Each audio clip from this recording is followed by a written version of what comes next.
Hello and welcome to Atop the Fourth Wall, where bad comics burn. So, how are we gonna sum up this year, eh? We live in an actual nightmare! Yeah, we're a quarter of the way through the 21st century, and I've gotta say, it's not going great so far! I mean, you can already tell that something's wrong because for the first time ever, I'm doing a top 10 list instead of top 15. And not because I lack missed opportunities, it's just one more way that I'm trying to get videos out faster. My videos were always top 15 because I used to watch top 10 lists all the time before I started making my show, and it always felt like they were over too soon. I didn't account for the fact that I'm an enormous windbag. You might have noticed that because I just released a review that was my longest one ever, at 2 hours and 29 minutes. It beat the 500th episode. It beat the 800th episode. Hell, I'm technically counting it as a 2025 video for the patron list because I had really hoped to get it out by the end of the year, but well, it's 5 episodes worth of review in a single video, so that wasn't gonna happen. Mind you, it's also that long because I had been writing that review for 5 babu frickin' years, so of course I was able to put lots and lots and lots of thought into it. But let's focus on what did come out in 2025, which in fact was less than 2024. You know the story of that by now, but yeah, 2 less episodes than before, though in my defense, at the end of 2024 I kinda managed to squeeze a couple more episodes out, so that probably accounts for it. And even putting aside the last episode, I put out 2 more hour-plus reviews. The Patreon-sponsored review of Metal Gear Solid, and my 800th episode, featuring Batman 3 Jokers. And yeah, 800 episodes! We certainly won't be breaking a 100th episode milestone this year, but damn if it isn't still fun to think about just how many of these reviews I managed to put out since I started doing this. Sure, the episode also featured a bunch of my friends trying to help me out because of all the schedule slippages throughout the last several years, but I think what's really important is that I've managed to keep doing the show even if the amount of episodes per year has gone down. 2025 was a year dominated by Patreon-sponsored reviews. Since the December before it, I sold off a bunch of extra ones when money was tight. And thus we had kind of an overwhelming theme, one that's spilling into this year because I haven't finished those. Video games! As I said, I did a full review of Metal Gear Solid and the over 100 times I died in it, particularly during the final boss battles. But coming up, we're also getting a review of 3 video games that make up a trilogy. And that review will still end up being shorter than the Metal Gear Solid review because Hideo Kojima didn't make these games, and the majority of the story of said games is pretty much go to place and shoot robots until they explode. But of course, some people remembered that this is a comic book review show, so their requests were for comic book tie-ins to games that I've never played. First, we had Ash Warmother, giving the backstory of a character in League of Legends. Then, at the end of the year, we had Warframe Ghouls, a comic, of course, tying into Warframe, even though it didn't really do much to tie into ghouls other than they were present in the book. And what a pair of video games for tie-ins! Warframe, I got told by many people, is very new user-friendly, with a very active community that wants you to have a fun time and will help you at every turn. Conversely, people told me to never, ever, ever, under any circumstances, play League of Legends, the game. It is a wretched hive of scum and villainy. Still, I myself got into doing a video games-related review of my own choice. As a way to try to get episodes out faster, a few episodes of 2025 were adaptations of live shows I had done, starting with a review of Marvel 2-in-1 number 98, featuring The Thing and Franklin Richards doing their own version of The Last Starfighter as they're pulled into a conflict with aliens that just happen to also be the basis for a video game featuring destructive Pac-Man creatures and this dude who got to live the dream by hooking up with a hot alien woman. Good for him! The other 2 live show adaptations were actually continuations of long-reviewed series, featuring the first appearance of the Star Trek The Next Generation crew in comics as they fought a race of Benjamin Buttons, who also treated fighting like a game, so again, there's a big thematic cohesion here with reviews in 2025. Well, we also got a return to James Bond Jr. and his efforts to fight Goldfinger, who was after the Philosopher's Stone, because nothing ruins the mystique and menace of a classic film villain than seeing him thwarted by a teenage slacker prep school kid. Back to Patreon-sponsored reviews of the year, I also went where every other reviewer has gone before, and did a full review of Transformers the movie. Hell, the Rise of Skywalker comic wasn't even the only Star Wars movie adaptation I covered, since I completed the original trilogy with Return of the Jedi, the first review that I edited in DaVinci Resolve after finally breaking away from Adobe Premiere, which I had been using since I want to say 2009, 2010, and I never upgraded that software during that time. I'd been using Creative Suite 5.5 for almost as long as this show has existed, with the biggest changes being whenever I decided to up the resolution. And now with DaVinci Resolve, we're going at 60 frames per second, which many of you noticed. Give us another decade and my show will finally be in 4K. Because with a setup like this, you need to see every pore on my face. Some of the more unique and fun Patreon-sponsored reviews got us to explore the sci-fi audio drama Midnight Burger, the Spirit 1987 TV movie, and even a Charlie Brown comic based on an unproduced TV special. However, while we were able to finally get Secret Origins Month back again by doing it in January, and even a Halloween episode by covering the Army of Darkness comic adaptation, sadly we didn't really get a holiday episode, instead covering the aforementioned Warframe comic, as well as the first few issues of Immortal X-Men. And hopefully this year things will be back to normal come October through December. I like having some structure during that time, and it's usually some of the most fun I have doing the show, so it'd be nice to return to it. Oh, and I also may have gotten a message from the future, but let's not dwell on that. Instead, let's dwell on some more times when I could have made a funny joke but failed to. Also known as most of the jokes on my show. Let's dig into an additional 10 missed opportunities of Atop the Fourth Wall.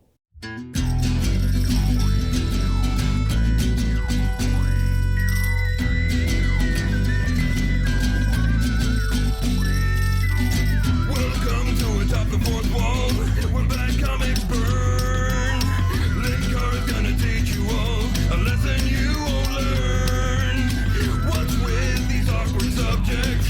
What's all this art so rubbish? To anyone who's had a bad comic published, it could be your turn. Linkara, he is a man, punch, sporadically a grouch. Linkara, he has his own spaceship, but he's always on his couch. Linkara. A universe in flux, Linkara.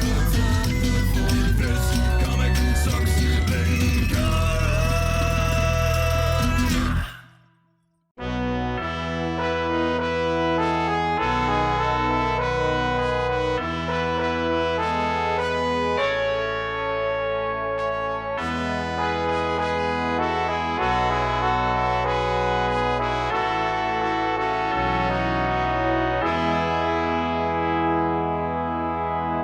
Number 10, from Man of Steel. So I made a big deal in my review of Man of Steel about Kryptonian technology and a somewhat annoying trend of CGI these days. CGI sand. Advanced tech is based on how we can make millions of grains of digital sand form together into objects, melting and reforming, to the point where Kryptonians in the movie use very extensive holograms featuring this tech for pretty much all their displays. We see it as small as an ugly, terrible single-person display showing Lara's face in it, and as massive as a big presentation that Jor-El gives about the history of Kryptonian expansion, retraction, genetic engineering, and stuff he couldn't possibly know about because it happened minutes before he died. But even putting aside the movie's use of the CGI, there's something that I didn't catch when I did the review. And it should be pretty obvious since I just mentioned the scene and how head-scratching it is. A hologram of Jor-El explains the history of Krypton using the CGI sand technology that is so stupidly prevalent in their society. It shows internal heartbeats, that big presentation, that single-person display. That visualization and hologram technology is everywhere that this Jor-El hologram is... Wait, why isn't the Jor-El hologram just the CGI sand too? Are you telling me that they have the ability to project proper holograms and visuals that actually resemble people in full color, well, as much color as there is in this movie, but they don't use it? Like, Krypton just decided holograms that actually resemble people? Don't screw that. We want our holograms to be less detailed, as brown as possible, and looking more like a work-in-progress video game cutscene. You know, now we know why there wasn't a Lara hologram with him for this. She thought the holograms where you didn't look like your hair was constantly one big solid block was undignified. By the by, since we're here anyway, bonus thing to talk about in regards to the Man of Steel review. Many people pointed out that my utter contempt for Superman killing Zod felt a little hollow, considering how I love Superman 2, yet Supes kills the 3 Kryptonians in that as well. And you know what? That's fair. I did think about a response to this at the time, but I just wanted the review over with, so here's the thing. You're right. I don't like how that went down either. However, a few things to consider. One, like with the Tim Burton Batman, while I absolutely hate the hero killing, the trappings of everything else in the film help make up for it. When you get so much right in a film, it's easier to forgive its shortcomings. Man of Steel, however, I think is absolutely dreadful, so it's just the cherry on top of the garbage sundae. That being said, we never actually see their bodies. There could be a ledge or something just under the fog. After all, this is based on superhero comics. If there's no body, they're still alive. This is even more evident because there's a deleted scene that features the three getting arrested. You know, thanks to all those cops that hang out in the Arctic. However, in the Donner cut, Superman reverses time again, so they end up still trapped in the Phantom Zone. And that does open up a whole can of worms. He did it out of overwhelming grief in the first movie, whereas this one, it's just like, well, my bad, let's call a do-over. Number 9, from Spider-Man's Sins Past. In the 600th episode, we explored the awful, awful story that revealed that Gwen Stacy had secretly had sex with Norman Osborn in the past and secretly gave birth to twins who, thanks to the goblin formula in their blood, rapidly aged to adulthood and were now after Peter, blaming him for the death of their mother thanks to Norman's extremely convoluted machinations. It was a gross, terrible tale that they actually went to even more convoluted trouble to retcon in recent years. Turns out they were clones created by an artificial intelligence based on Harry Osborn's mind, who in turn had Mysterio hypnotize both Norman Osborn and Mary Jane so they'd think that Norman slept with Gwen, and this is why it's so difficult to get new people into superhero comics. Let's go back specifically to when Mary Jane is outlining all this to Peter, telling him Gwen's words to her. And I felt so badly for him, but at the same time, under it all, there was this strength, this magnetism, as though there was this person I knew on the outside, and deep inside, this other person, so powerful, yet so mysterious. So in case you didn't quite catch that, Gwen Stacy wasn't even actually attracted to Norman Osborn. The implication of that line is that she was actually attracted to the Green Goblin. So thanks for a whole new layer of what the hell, comic! Mind you, in light of the revelation that this was all just fake memories implanted in MJ's mind, it does make me wonder if this was something specific that Mysterio had her think about. At the very least, it explains why that whole spiel is a huge run-on sentence full of comma splices and no semicolons. Number 8, from the Star Wars A New Hope comic adaptation. The comic adaptation of A New Hope, being the first bit of Star Wars ever published, made some interesting choices when it came to its artwork. There were some understandable things, like extrapolating a weird alien appearance for Jabba the Hutt, Luke's lightsaber being pink, Darth Vader being green on the cover, and some of these are just like the coloring philosophy of the time period. Comic books back then tended to be a bit on the oversaturated side because, the page material that was made out of would darken it. Very rarely would you have a book that was dark, moody, or even featured deliberately washed out colors. And especially not a mainstream book. But that kinda can lead to some goofy choices. Like, for instance, right after Obi-Wan dies and Luke's face screaming Ben's name, and his face stretching to fill out the whole panel. But we're not worried about that. We're worried about the next two panels. This comic was made so early in production that they hadn't even filled in the green screen yet. Man, Star Wars was so ahead of its time, even the comic predicted the heavy use of green screen in films today. Number 7, from Batman v Superman, Dawn of Justice. The opening credits of Batman v Superman, Giant Monsters All-Out Attack, recounts Batman's origin story. It's actually a decent way to get the origin out of the way without spending a lot of time in it during the main part of the movie. And Lord knows they needed to save time somewhere considering how much of a slog that film is. Traditionally, it's been a Zorro movie, ever since The Dark Knight Returns at least, though there have been many jokes over the years how the sliding timescale of comics could account for different films that Batman saw that night. Though Detective Comics number 500 from 1981 suggested it was a Marlon Brando movie, in fact. But this movie decided on an odd choice for the theater marquee. Also from 1981, the John Boorman King Arthur film Excalibur. Excalibur is a trip of a movie, partially because it's directed by Boorman, whose other directing credits include Zardoz and Exorcist II: The Heretic. Now, admittedly, Mark of Zorro is a poster on the wall, and the marquee says Excalibur hasn't started yet. But tell me if Merlin's words from Excalibur here don't perfectly describe Batman v Superman. A dream to some. A nightmare to others! And you know that Bruce would have ended up a bit messed up if the last thing he saw before his parents dying was this version of Mordred. Number 6, from Ultimate Power number 9.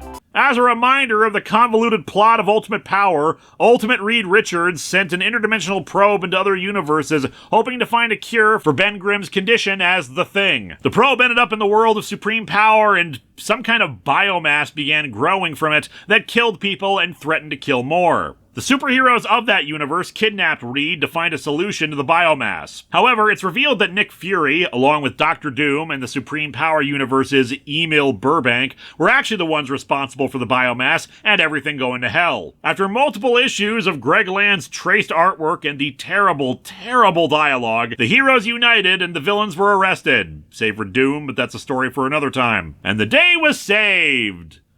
Presumably. See, there's a plot point that kind of got skimmed over in the finale. They make a big deal about Fury's betrayal and the exchange of people like Power Princess going to the Ultimates while Fury was detained by them, but, we didn't actually deal with the biomass. Burbank will be dealt with severely. However this virus was created, he will now resolve that for us. Will he? Because he was okay with 10 million people getting killed if it meant stopping you, Hyperion. That was the entire point of the whole thing. Why would he suddenly be like, oh fine, sure, I've got a big ol' undo button ready for it. What you gonna do? Like, just one more sin of this awful miniseries full of inexplicable character motivations and actions, boring fight scenes with lazy artwork featuring walls plagiarized from friggin' Star Trek, lorem ipsum leptin for text. The actual driving force that got the plot going, this dangerous, deadly biomass, is an afterthought. We don't even actually know if or how it got resolved, just,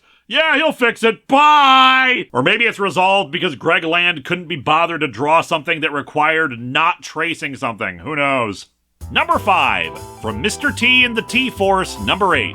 We all know Mr. T and the T-Force. If you don't, you're either lying or you're a fool, and you know how Mr. T feels about both of those. We're almost done with the series, having finished off the main series in 2025, but with one more additional special issue to go. However, one of the most important parts of the Mr. T and the T-Force experience is the Mr. T trading card. Coveted by millions, the Mr. T trading card is worth more than Action Comics number 1, more than a first edition Charizard, and is more sacred than any mere religious icon.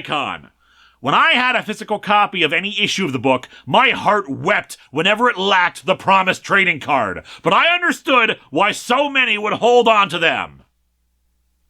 However, the letters page for Mr. T and the T-Force number 8 revealed something shocking. Doug Marion from Marshall, North Carolina, declared that even though a trading card was promised in issues 4 and 5, none arrived. What new spore of madness is this? What miscarriage of justice is there that a trading card is not shipped out? Who is hoarding these cards, you bastards? Originally, T-Force came in 2 editions. The books were identical, but each was polybagged with a different card. Issues 5, 6, and 7 were available in a 3rd edition with no card at all to supplement the choice of 2 cards. Issues 8, 9, 10, and 11 will be available with or without a card rather than a choice of 2 cards. Tentative plans for issues 12 and beyond are without cards. Oh, I see. Just as well, since issues 11 and 12 didn't happen at all, so indeed there were no cards for them. Hey, wait. You didn't answer what happened to issue 4! What are you hiding, letters page answerer? Where's the trading card? Who got to you? Answer me, you son of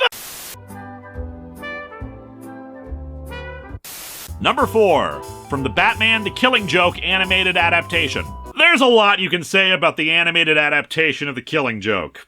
I certainly said a lot about it, but the main thing you can say about it is that it is bad. Aside from the unnecessary, poorly written character assassination prologue sequence that takes up a good chunk of the film, very few of the adaptation changes they made were an improvement. Hell, one of the few times I actually liked an adaptation change, the Joker's increasing anger over Batman not seeing the world as absurd and a big joke like he did, most people disagreed with me on it. However, most people do still at least agree that the movie is crap, failing to live up to its themes and visuals, and frankly wasting Kevin Conroy and Mark Hamill, who had been able to do much better performances of these lines in more casual environments than in the actual damn movie. Most paramount of those themes, however, is Batman not killing the Joker in the end. Canonically, he did not, and while people have said the original story was not meant to be canon, which, by the way, people keep saying that, but I can't find any primary sources saying that. Like, I've never seen an Alan Moore quote that was like, I wrote it to be out of continuity. It wasn't supposed to affect anything. Also, superheroes are garbage anyway. Did Brian Bolland say, oh yeah, we wrote that to be the final Joker and Batman story. It wasn't supposed to be canon at some point? Where did people get this idea from? Plus, this was before Elseworlds was a label. How would people have known the difference anyway? The point of the story is that the Joker's philosophy of one bad day is wrong, and Batman will not kill the Joker, or else it betrays Gordon's wishes. If even someone who was just horribly tortured, having the worst day of his life, rejects the Joker's outlook and says, we have to show him that our way works, then to have Batman kill the Joker in the end would be surrendering to the Joker's point of view. Which is why it's really bad that Batman seems to kill a few of the Joker's minions in the movie. Now, admittedly, as I said earlier, we don't see a body, but it does seem kinda iffy given the situation. Batman falls into a pit trap full of spikes, but he holds onto the edge. The little people who serve as Joker's minions attack, wearing little bat costumes because madness? I don't know. And Batman grabs one and throws them into the pit of spikes! Another grabs him, but he uses his grapple gun to go into the air and toss them back down too. We don't see them specifically go into the pit of spikes, but it looks like it from that angle. I've heard this joke before, and it wasn't funny the first time. Your minions getting impaled on these spikes, however, is hilarious. More of that!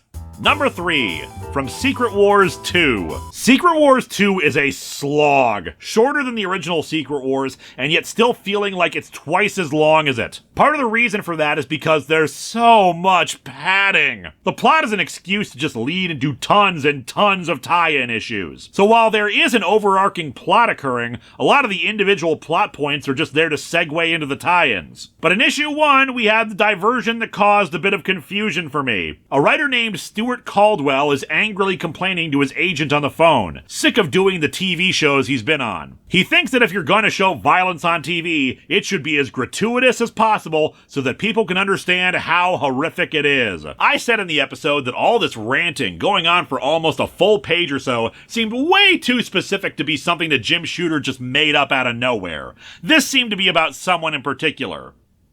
Turns out I was right. Fans inform me that Stuart Caldwell is, in fact, a parody of Howard the Duck creator Steve Gerber. Gerber was a bit of a character himself, very outspoken, tried to sue Marvel for sole ownership of Howard the Duck, and apparently was indeed ranting about the level of violence in comics while including horrific violence in his work. Also, that one time he was given superpowers by an all-powerful being and in turn trashed the Marvel offices when they claimed that they had overpaid him and he owed them $50, but I'm sure that's unrelated to this. But yeah, while Gerber had his problems, certainly, chronic lateness apparently among them, it feels really kind of dickish to include a parody of him in this big crossover, not only because it just feels like it lacks professionalism, you know, that thing you want him to have for delivering scripts on time, but also because it goes nowhere in Secret Wars 2. It's just a mean-spirited satire, even more so by making him called Thunder Sword when Gerber had also been behind Thundar the Barbarian. And if that was an attempt to mock the writing of said series, I would remind people that Secret Wars 2 is the book that featured Spider-Man needing to teach the Beyonder how to pee.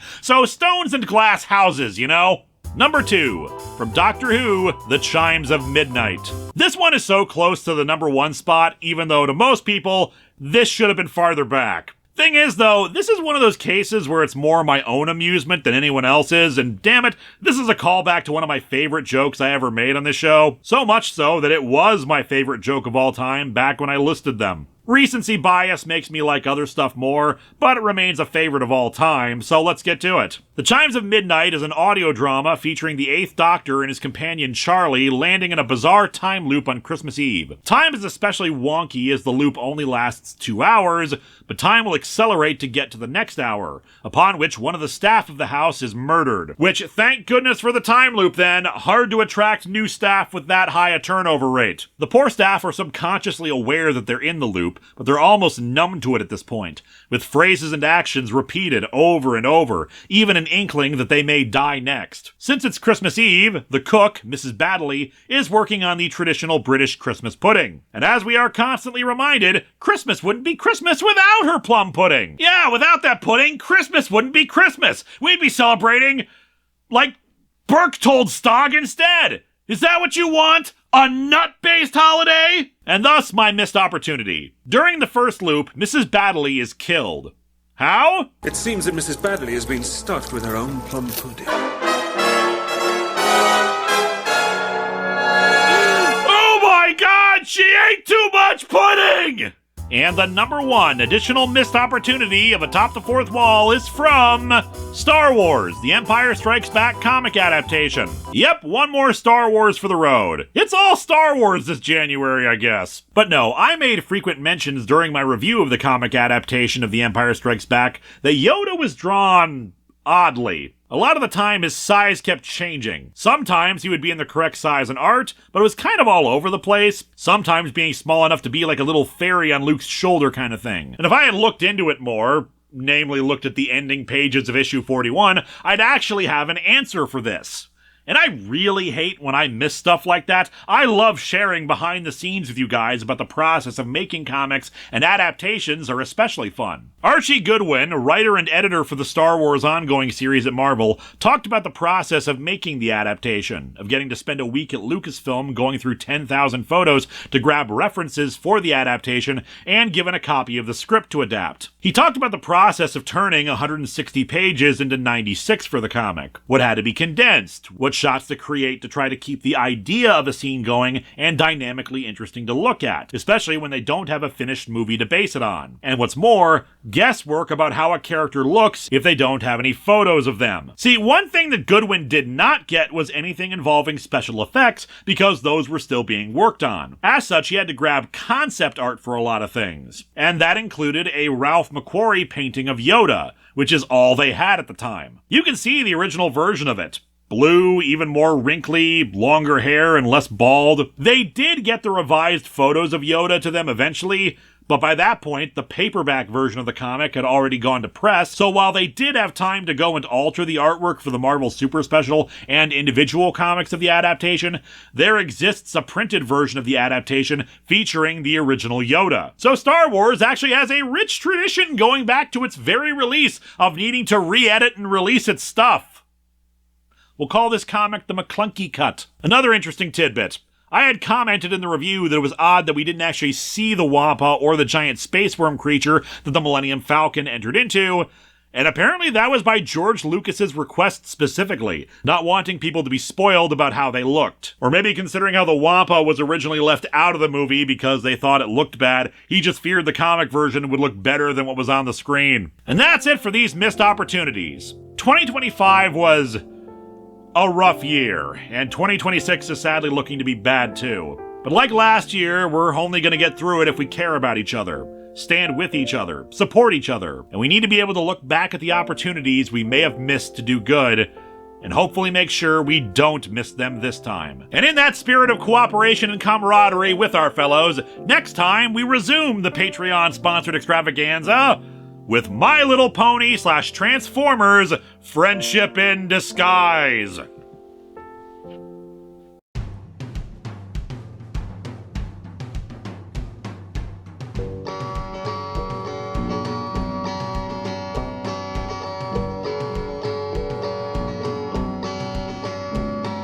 sitting on my couch reviewing comics, the worst words that you will ever see.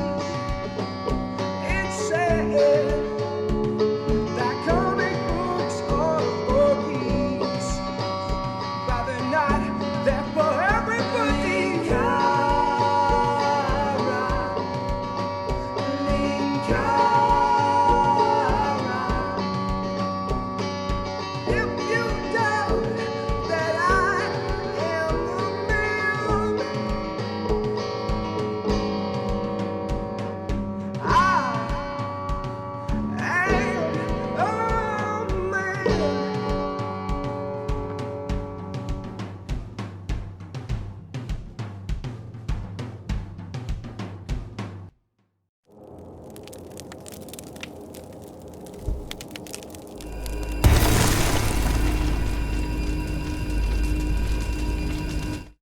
yeah, almost forgot. A whole bunch of new merch launched in 2025. Action figures, gonna work on Wave 2 this year. Feel free to comment who you want to see. A 1-to-1 scale Poyo puppet for his new body, and he got a new voice this year. And I even left Teespring to launch shirts on Fourth Wall. Check out all this stuff if you want to support the show. Hello my friends, please take a moment to like this video, subscribe to the channel, and hit the bell for notifications on new video releases. If you'd like to support future videos, you can check out my Patreon, buy merch from the store envy link in the description, or check out the t-shirts available from Fourth Wall. Thanks for watching.